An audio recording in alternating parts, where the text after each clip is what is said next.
Starting here in chapter 4 with our demos, we're going to look at a simple if else chain. So remember the components here are, you know, outside of the necessity of a new include. When we had chapters, 2 and 3, we were looking at including things like string, and all of that was new. And you'll notice up here on lines 3 and 4 that there is nothing new. If, else if, not necessarily in that order, right? That is baked into the pie here for C++. We do not have to do anything special for that. So this is an example that I know is in the text, but I also know is near and dear to everybody who's taking a class's heart.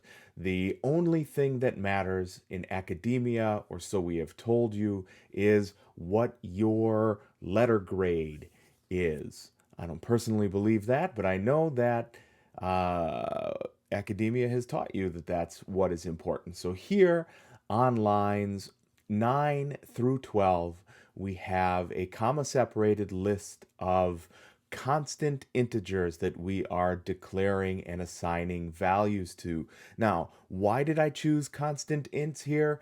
Because there's no reason that these would change. And as a matter of fact, as a developer, what I want to do is create a rule. That rule is if you try to change one of these constant int values, you're not going to even be able to compile and run the program. Or making an assignment there is going to force a compilation time error, and that's what we want to do. So this is one of those instances where I would choose a variable based on what it is that I expect the runtime of the program to have to do.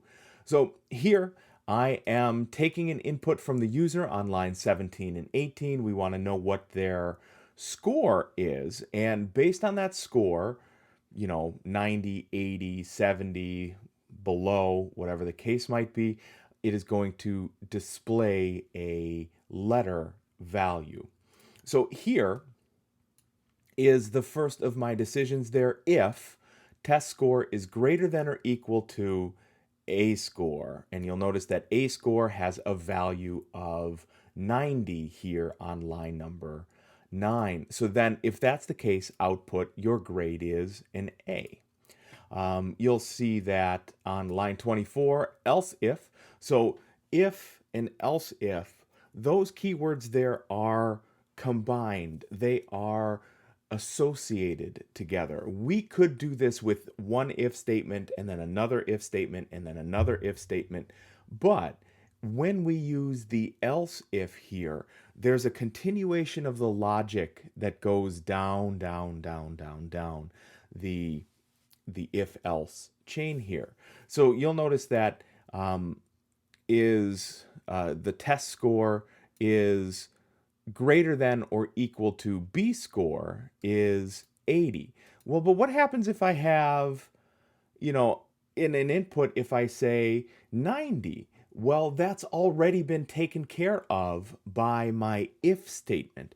By the time the logic falls through to my else if statement, the environment knows, okay, look, we've already tested at 90 and above. So we're just testing the values in the range that remain. And that's the power of this else if statement here, as opposed to the dissociated if statements that we could have run there. The other thing to really pay attention to here is the else statement. That's all of the other conditions here. So, I mean, clearly, right? I could get lower than a 50. I could get lower than a 40. I could get lower than a 30. I could get lower than a 20 on, any particular assignment here. And we can account for all of that with an else statement. The other thing that we could do with an else statement later on, we'll actually see that, is we can bake that into kind of a recovery from an error. What happens if somebody puts in a Q? What happens if somebody, says blueberries? That's clearly not a score that's good. So that else could say, please enter a value between 0 and 100. We're not doing that here. We'll see that later on. This is just taking care of our, I'm going to call it exceptionally low scores. So if I go ahead and run this, enter your numeric score, and I will tell you the letter grade you earned. So if I put a 45 in here, your grade is an F. Why? Because that is less than or equal to D score. So that's at 60. So that gets us an F. If I put in here 93 or 92, my grade is A. It is because here in my first if statement, I say if the test score, which I entered 92, is greater than or equal to test or A score rather, that is an A. So these keywords go together. If, else, else.